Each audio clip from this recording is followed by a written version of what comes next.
O'lgan o'likni yuvgan xonani svetini o'chirmaydi 40 kun, bu bid'at. Bu ham to'poylik.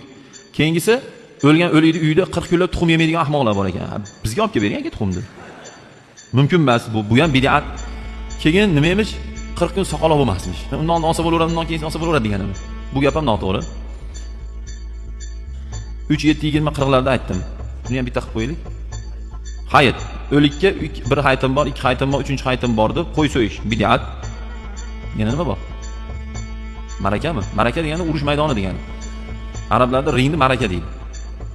Xo'p.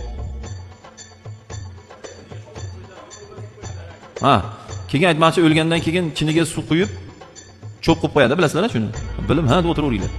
Qildirmanglar shuni. Bu ham bid'at, gunoh, harom. Keyin pilik yoqadigan, sham yoqadiganlar bor. Bu harom. Keyin ayollarda o'lgandagi ertasiga bizda turpoq oshimi bir narsa deydi, qora turpoq bir narsa deydi. Chiqib yig'lab kelishadi 3 kun 5 kungacha borib yig'lab keladi. Yo'lda kulishib gaplashib ketadi. Qabristonning oldiga borganda maskani alishtiradi. Borib bu harom bid'at bu. 14-15 bo'lib ketdi. Endi qo'lda sanamay qo'ying, qo'l yetmas ekan.